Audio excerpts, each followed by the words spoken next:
糖尿病患者能不能吃橘子？不妨早点了解，别吃错了。李大叔今年55岁，患有糖尿病已经快1年了。刚开始还未确诊糖尿病时，李大叔根本没把这一疾病放在眼里。即使体检医生告知他血糖偏高，有糖尿病风险时，李大叔也毫不在意，没有要改变不良生活习惯及饮食习惯的想法。体检没过多久，李大叔就出现了一些不适症状，经常感觉到口渴，老是要上厕所，饮食增加却体重莫名降低。去医院一检查，才知道自己得了糖尿病，而且病情已经是比较严重的了，视力下降，还引发了真菌感染并发症。在医院检测空腹血糖有 9.2 毫米 OL， 饭后2小时血糖有 16.8 毫米 OL。李大叔在医院治疗了一段时间，在耳濡目染下，李大叔逐渐意识到糖尿病的危害，也增加了对这一疾病的重视程度。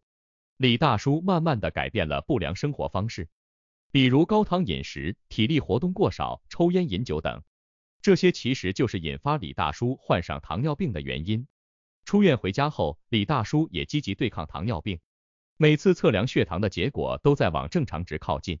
但随着血糖值的逐渐稳定，李大叔的心态也发生了变化。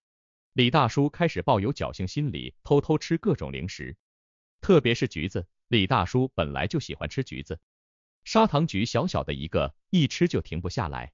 刚开始还会有所忌惮，后来听别人说橘子是降血糖的水果，更是肆无忌惮起来，一吃就是几十个。直到李大叔发现自己又出现了不适症状，这才意识到自己做了错事。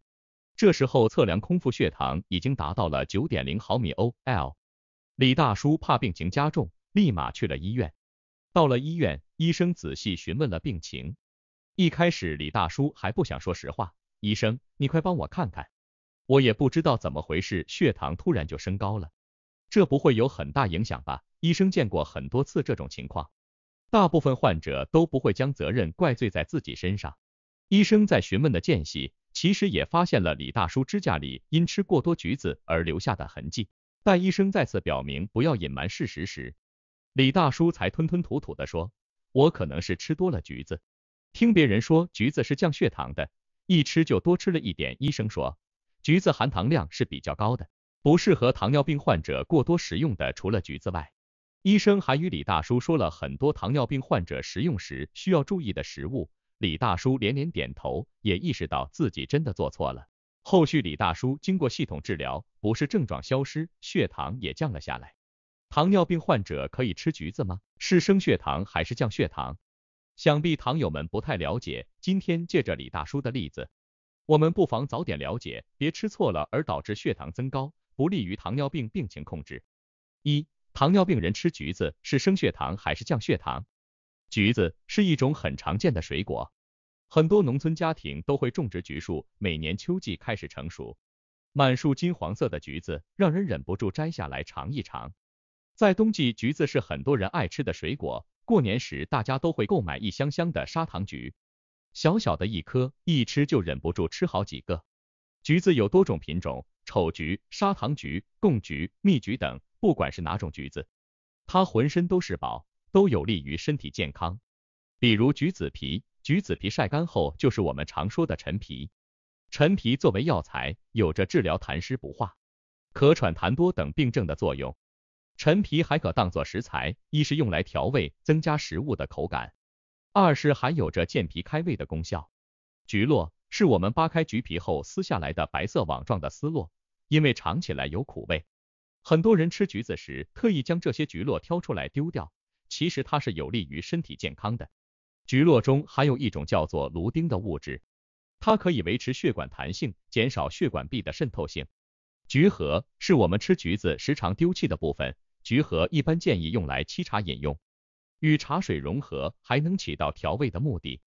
橘肉更是营养价值丰富，橘肉中含有维生素 C、胡萝卜素、叶酸等营养成分。像枣橘是胡萝卜素含量最高的橘类水果，100克枣橘中含有5140毫克胡萝卜素。胡萝卜素在体内可转化为维生素 A， 适当食用有着护眼、抗氧化等功效。睡觉时将橘子放在床头，还有助眠的作用。这是因为橘皮中会散发一种叫朮的香味，人体通过嗅觉感受器传入大脑，大脑受到刺激产生一系列的化学反应，从而达到助眠的作用。橘子不只是被人们品尝的水果，它全身各处都有用，人体食用能促进身体健康。但糖尿病人群要注意，橘子含糖量在10%左右，100克橘子可提供50到90千卡能量。不过橘子品种不同，含糖量有所区别。比如李大叔吃的砂糖橘，别看它小小的一个，相比普通的柑橘，它的升糖指数要更高。而且橘子容易剥皮，一不小心就容易吃多，导致血糖飙升，对于血糖不稳定的糖尿病人群来说更是如此。因此，不管是哪种橘子，都不建议像李大叔那样过多食用。那橘子应该怎么吃才健康的呢？接着往下看。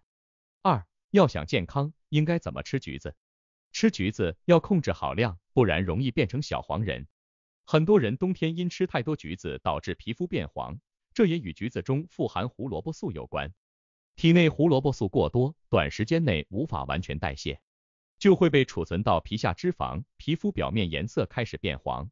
这在临床上称为高胡萝卜素血症，出现这种情况不用太担心，只要停止摄入柑橘类水果，慢慢的皮肤就可恢复正常颜色。吃橘子每天控制在3个为宜，因为橘子含糖量高，吃多容易上火，引发牙龈发炎、胃部不适等症状。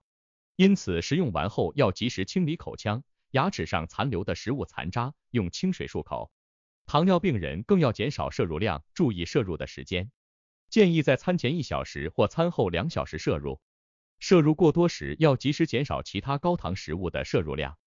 上面也说到橘络、橘核对身体都有好处，建议吃橘子时带着橘络一起吃。橘核也可以储存泡茶喝。新鲜的橘子可以食用，不建议食用橘子罐头等储藏品。这种制品添加糖分过多，还有可能含有其他有害物质，不利于身体健康，因此不建议食用。糖尿病人群除了吃橘子时要注意控制摄入量外，在其他饮食方面还需多加管理。如果不改变不健康饮食，即使服用降糖药也没多大的效果。3. 糖尿病人群在饮食上还需注意什么？首先，一日3餐应尽量避免摄入高脂肪、高热量、高糖食物。摄入过多高糖食物可直接导致血糖升高，不利于控制病情。摄入过多高脂肪、高热量食物则会影响血压升高，胆固醇含量升高，血液粘稠度增加等，间接影响了血糖的变化。3餐应做到低盐低脂清淡饮食，可以食用一些饱腹感强、血糖指数较低、蛋白质丰富的食物，如杂粮米饭、奶制品、瘦肉等。适量吃一些富含膳食纤维的新鲜蔬菜水果等。进餐时的顺序也可控制血糖升高，糖尿病人群可以先吃菜，增加饱腹感，后进食主食时会相对减少摄入量，这也是避免了血糖飙升，控制血糖升高的速度。在减重的人群也可以按这种方法调整进食顺序，有效减少摄入量。糖尿病人群在进食过程中要避免狼吞虎咽，进食过快，在不改变一天总摄入量的情况下，做到少食多餐，这样可以控制餐后血糖升高引发不适，缩短下一餐进食的时间，还能避免低血糖的发生。除了在饮食上需要多加约束外，糖尿病人群为了降低血糖，还需坚持运动。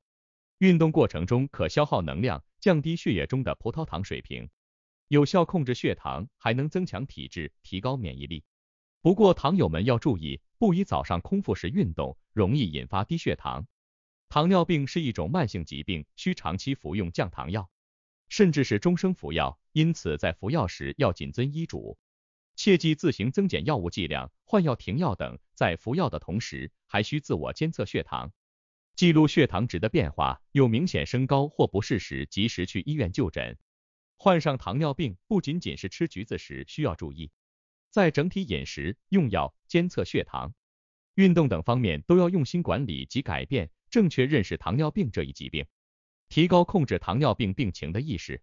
总结，通过李大叔的例子，我们引发糖尿病人吃橘子是升血糖还是降血糖的思考。经过这篇文章的学习，得出结论，橘子虽营养价值丰富，但它含糖量比较高。不管是健康人群、糖尿病人群，一次性不能使用过多，不然容易导致血糖升高。因此糖友们以后吃橘子要控制摄入量，不能贪嘴。